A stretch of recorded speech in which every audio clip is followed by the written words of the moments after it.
Hello, and welcome to the Scriptures Are Real podcast. I'm your host, Kerry, and this is the podcast where we look at elements of the Scriptures that have made them become very real to us because we believe there's a real power that comes into our lives when the Scriptures seem real to us. Today is a short cast where I'm just going to be doing this by myself, and we're going to talk about the wrestle that Jacob has with an angel. That's something that I've talked about with other hosts and so on, but I want to look at a different element of this. We've talked a few times in this podcast about the Abrahamic sacrifice and about how that's a theme we're going to see keeps happening in the Scriptures. We've seen it with Sarah. We've seen it with Abraham and Isaac. Now I think we're going to see it with Jacob.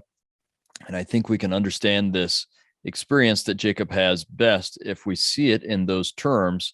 And we'll talk about how then, since we all will have to make some kind of an Abrahamic sacrifice ourselves, how that might make it impact things for us. And as I've said, that will help it become very real for us. So to understand this, we're going to back up in the story a little bit. The story of the wrestle with the angel is in chapter 32, but to really understand that, we have to kind of see what's been happening even before that. By this time, Jacob has left home. He's left because Esau was going to kill him because he tricked Isaac to obtain the birthright blessing. But as we talked about then, I think that's really Jacob and Rachel trying to do God's will and make God's will happen. And so you can see that he has to leave home, and he will never see his mother again or his father again. When he leaves, they think it's going to be for a little while, but they don't. He leaves everything behind, really because he did God's will, because he was willing to do what needed to happen in order for God's will to happen, even though that made his brother Esau very, very mad at him. Then he comes and he marries Leah and Rachel and their two servants, and he works, and Laban keeps his brother-in-law his father-in-law, also cousin, keeps changing his wages, but the Lord is with him and keeps helping him, and he's blessed and so on. But he's getting so wealthy, and in some ways that's at Laban's expense, that Laban is getting unhappy. So we see here in chapter 31 that you see Laban's sons saying, Jacob has taken away all that was our father's. And this impacts them because this is their inheritance that is disappearing and going to him. That's because the way he's getting paid is the cows that look a certain way or sheep that look a certain way he gets. That means they don't get them, right? So when Jacob, in verse 2, Jacob beholds the countenance of Laban has fallen. But then the important one is verse 3. Verse 3 of chapter 31, God said, it says, and the Lord said, so Jehovah says unto Jacob, return unto the land of thy fathers and to thy kindred, and I will be with thee. Now that's pretty important stuff, because remember that the reason he left is because Esau was going to kill him. And as far as he knows, nothing has changed. He's never heard word from his parents. Remember Rebecca said it'd just be a few years. I'm guessing Rebecca died not too long after that. I don't know if he's heard that she's died or not. You would think word would come to him and to her family that he's staying with. He's staying with her brother, right? Laban's his uncle. So you'd think he would have heard this, but really, we don't know. So in any case, as far as he knows, Esau still wants to kill him, but God has said, go back. And so when we see everything that happens after this, remember that it's happening because God told Jacob to go back, and Jacob is going to go back since that's what God told him. Even though it becomes very clear, he is still really worried that Esau will kill him. So he has this kind of conference with his wives, and they say, yep, let's go back. Let's go down to verse 11. And the angel of God spake unto me in a dream, saying, and I said, here am I. And he said, lift up now thine eyes and see all the rams which leap upon the cattle, are ring-straked and gristled, and so on. So he kind of reviews what he's done for him. He reviews in verse 13 that he's the God that made a covenant with him at Bethel, and so on. And that's when they decide that as a family, they all decide to go. So Jacob's determined to do God's will, but he also has this family council, and his family decides that they are going to do God's will. So we get them all and everything they have, his sons and daughters and wives and cattle and goods and everything, and they leave. They don't even tell Laban they're leaving. Laban chases after them, but he's warned, don't do anything to these guys. And so he takes that seriously. And so then Laban says goodbye to his daughters. Now we get into chapter 32. And we see in verse 1, Jacob went on his way, and the angels of God met him. Then when Jacob saw them, he said, this is God's host. And he called the name of the place Mahanaim, which means two camps, basically. But now let's start to look, and we will see how real this fear is for Jacob. He is truly afraid that Esau is going to kill him. Now, remember, Esau has inherited everything Isaac had. Isaac inherited everything Abraham had. Abraham had a large enough household and goods and everything else to mount a military expedition to rescue Lot. And it's only increased since then. So Jacob has a lot, but Esau has a lot more. And Jacob knows it, and he knows that if Esau wants to kill him, he can. So we get in verse 3, and Jacob sent messengers before him to Esau his brother unto the land of Seir, the country of Edom. And he commanded them, saying, thus shall ye speak unto my lord Esau, thy servant Jacob.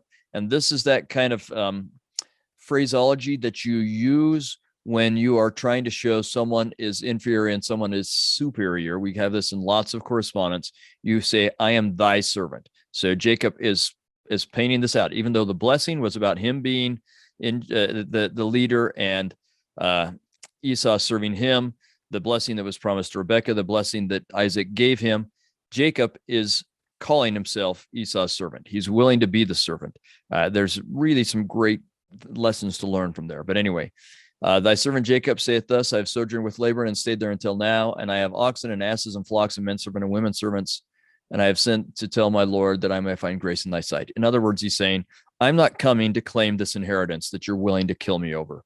Let's not fight over the inheritance. I have enough.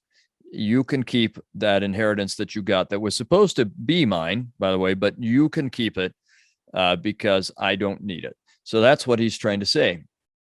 And then we get verse 6, and the messengers returned to Jacob, saying, we came to thy brother Esau, and also he cometh to meet thee, and 400 men with him.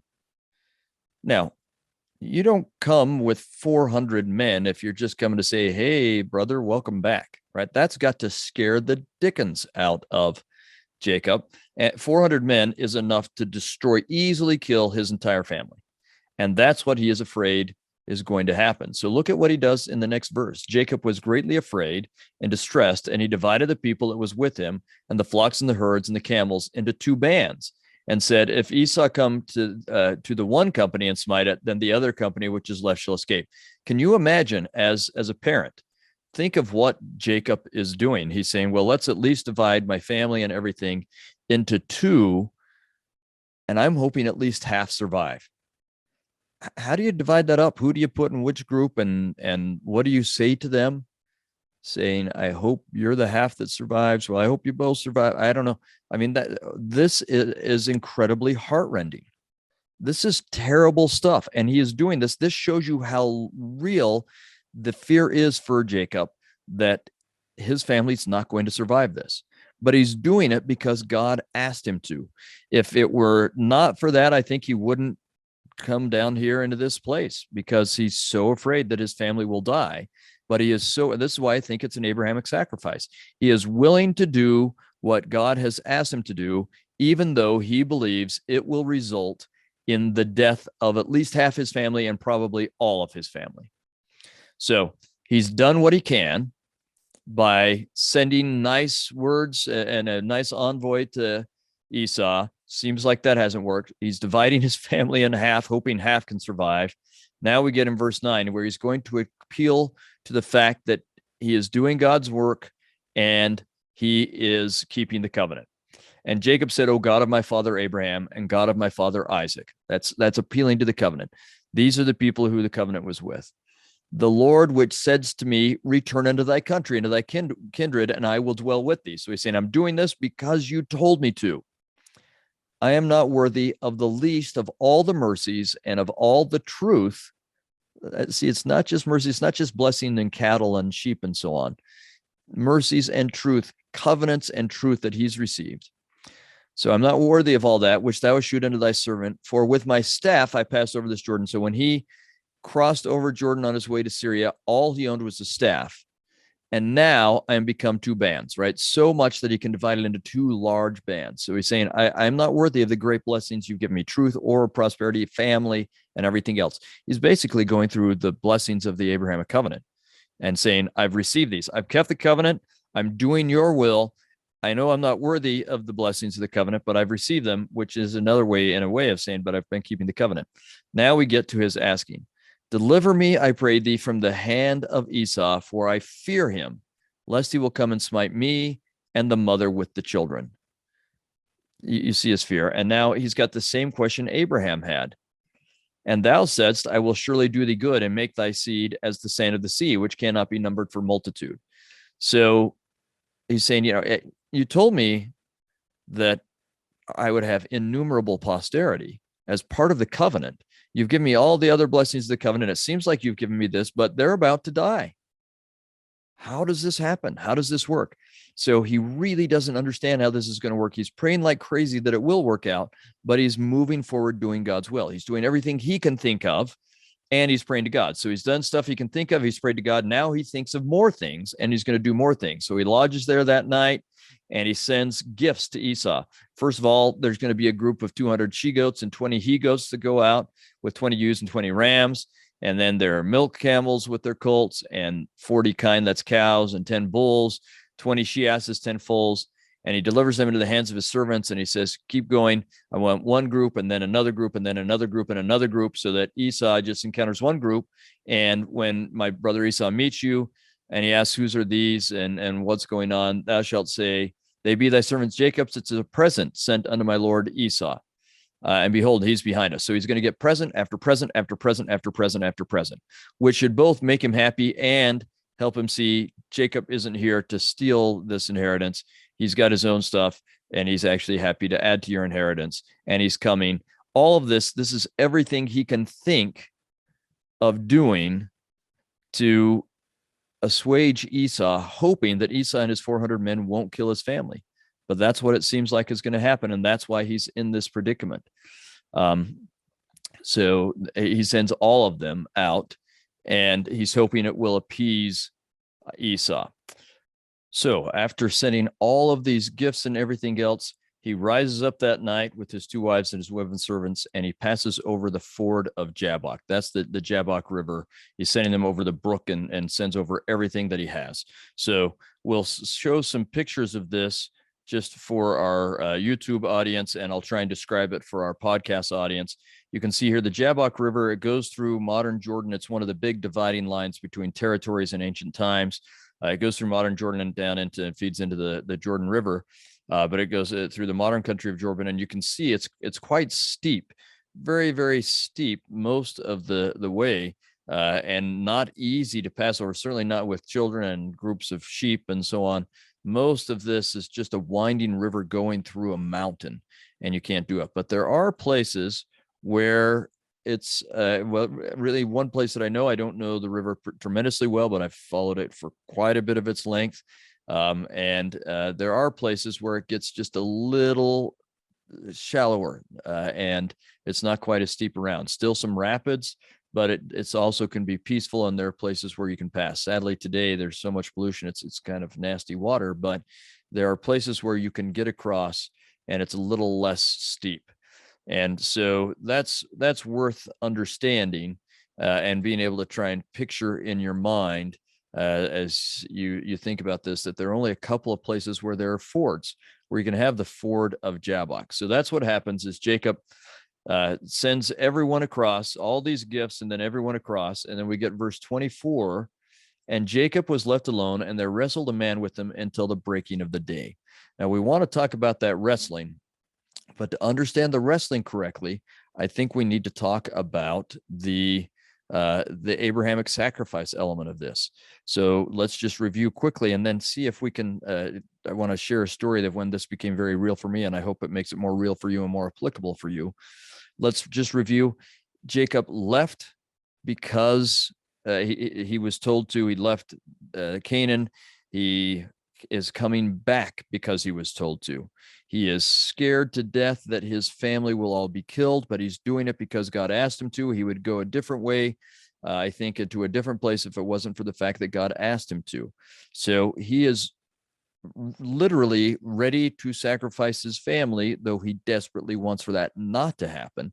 He's literally willing to sacrifice his family if that's what God wants him to do.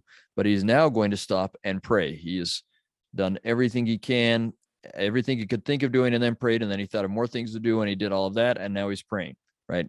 He is praying to have his family spared.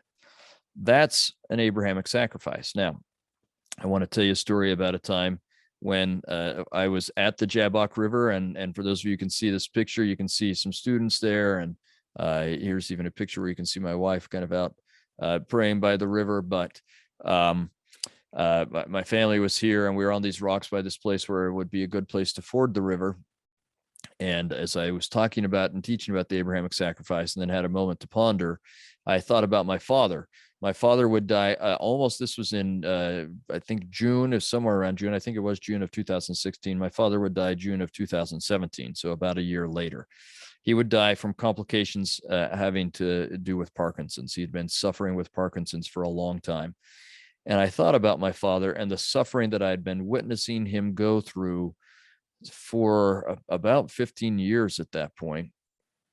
Well, yeah, I guess about 13 years, something like that. And he was an inspiration to me as I saw him go through this suffering. And I asked myself, I felt like it was an Abrahamic sacrifice, but I asked myself, how is this an Abrahamic sacrifice? God didn't ask him if he would do this. This just came upon him.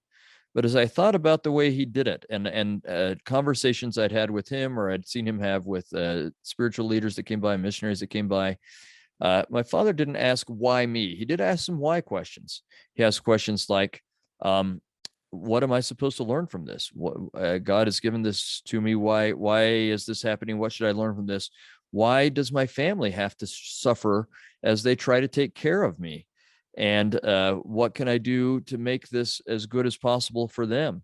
And so on. So not the why me, like, why would you do this to me, God? But the why is this happening? What should come from this?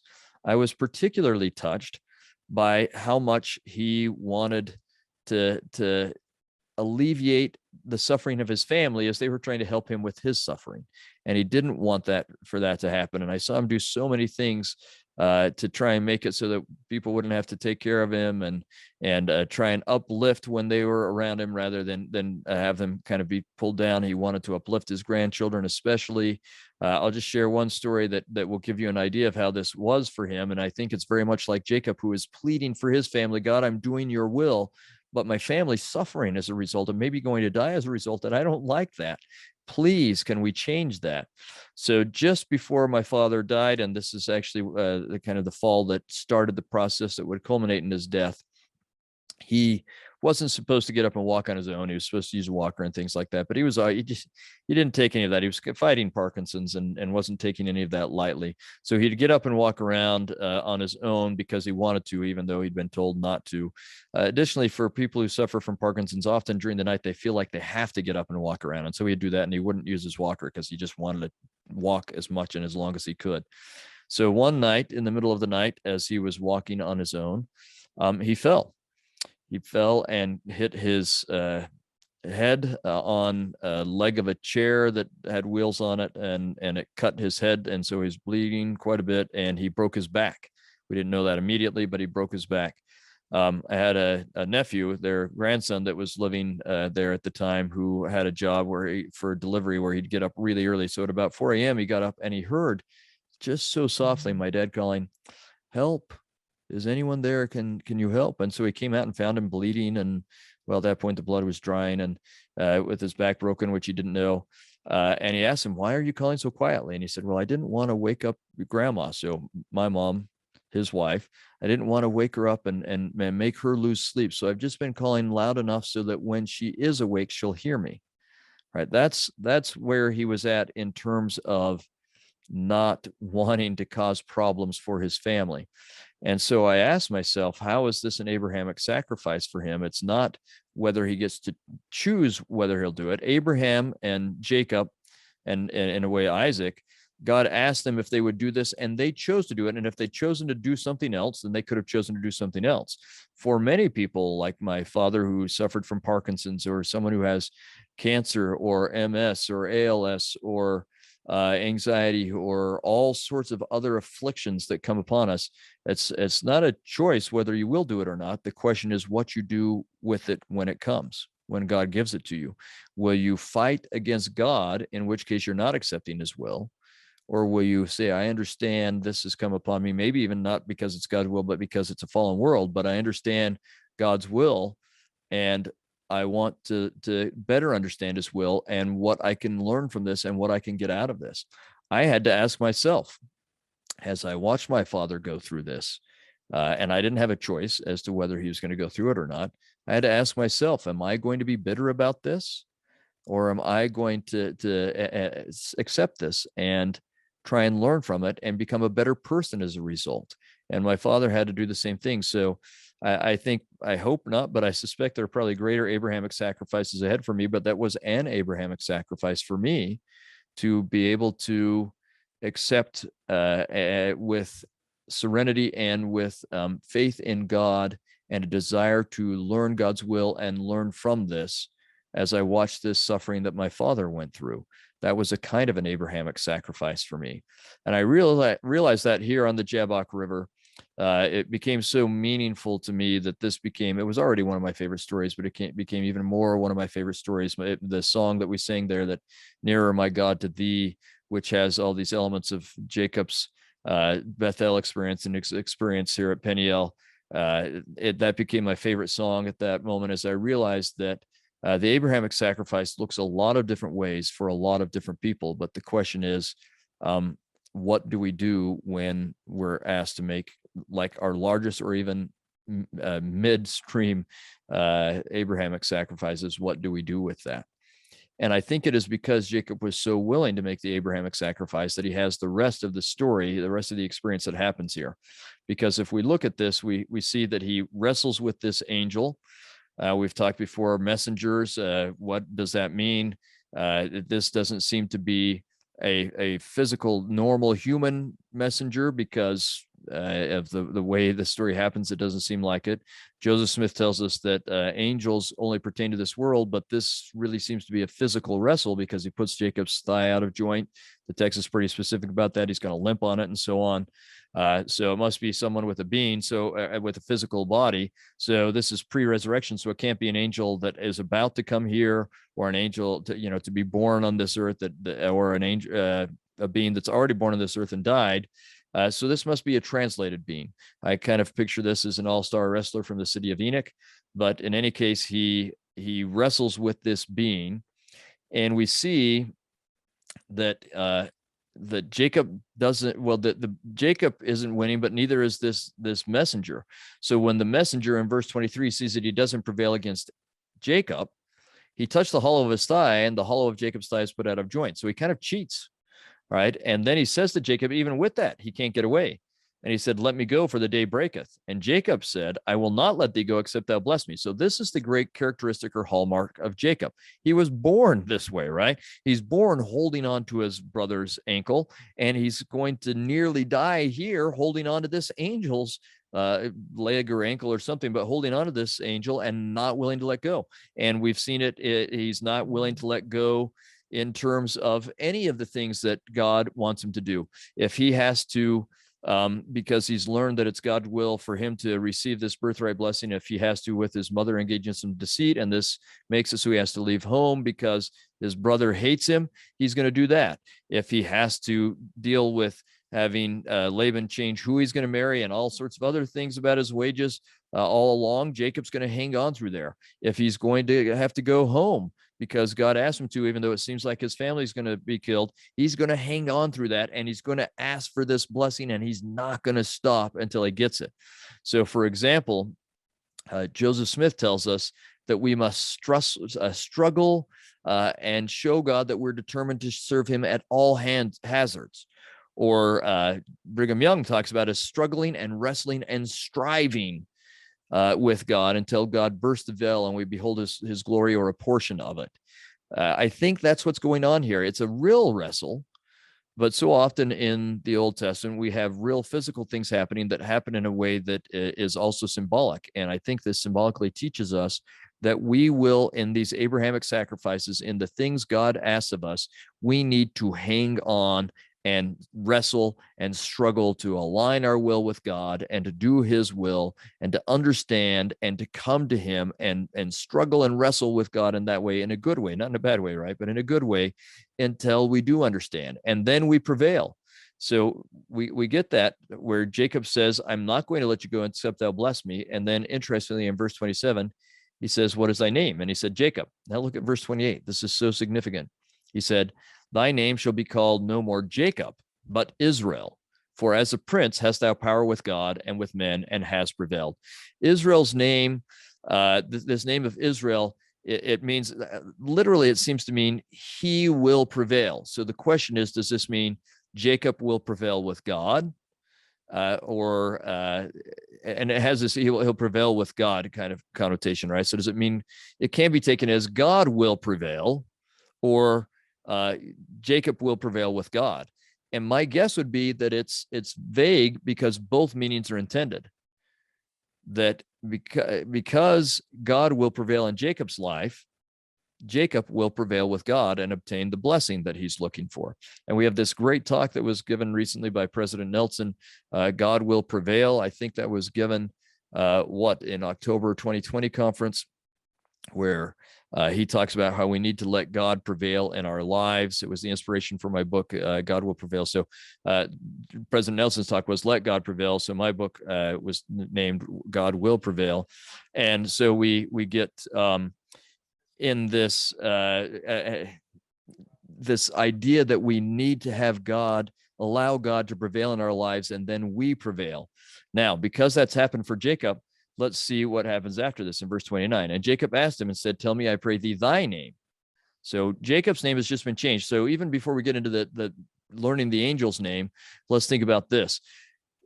Jacob's name is changed because he is being changed. So he's already entered into the covenant at Bethel, but he's entered into it more as we get to this stage at Peniel, the Jabbok River. So he's somehow entering into it further. He's having a change, and the change is so significant that he receives a new name, which is indicative of him becoming a new person as he's having this significant change. So he has this change. Then he asked the angel's name, and the angel said, wherefore is it that thou dost ask after my name? And he blessed him there. Now that's significant, but look at the next thing. And Jacob called the name of the place Peniel, which means like the face of God. And he says, for I've seen God face to face, and my life is preserved. And as he passed over Peniel, so after this, it gets called Peniel, which is maybe a slight change, maybe something like his face is God, or something about his and the face of God. But he indicates that he's seen God there. Also in Genesis 48, verse 16, when he's blessing his sons and grandsons, he talks about the angel that redeemed him. And so it seems like that Jacob is wrestling with an angel, but at some point he sees Jehovah here. And it receives a blessing. My friend and colleague Andrew Skinner, who we've had on this podcast before, and I hope we'll have again, he argues that Jacob has his calling and election made sure here, and I think he argues it fairly convincingly. But I think we should stop and think about this and what the Abrahamic covenant may look like. I mean, the Abrahamic sacrifice may look like in our life. I hope that this is becoming a little more real for you as you see what Jacob went through, and you can think about it in terms of what that may look like in our families and our lives. And we recognize that as we are willing to make the Abrahamic sacrifice, or in other words, let God prevail in our lives, that then God enables us to prevail. So, for example, did my father prevail over Parkinson's? In some ways, no. He died. But in some ways, yes, he's free now. And had some experiences right towards the end of his life that makes me think he's in a very good place. And that because God prevailed in his life, he is now prevailing in all sorts of ways. That's what's supposed to happen for all of us. And so it's my prayer that the Lord or that we will struggle and wrestle with ourselves. There's a self wrestle and struggle that we have to go through, so that we will then allow the Lord to prevail in our lives, and then God will cause us to prevail. It's my prayer that we will win in our self-struggle and ask God's help to allow us to win in that self-struggle so that he prevails. And my testimony that when that happens, that he will prevail and help us to prevail in amazing ways. Both that prayer and that testimony, I say in the name of Jesus Christ. Amen.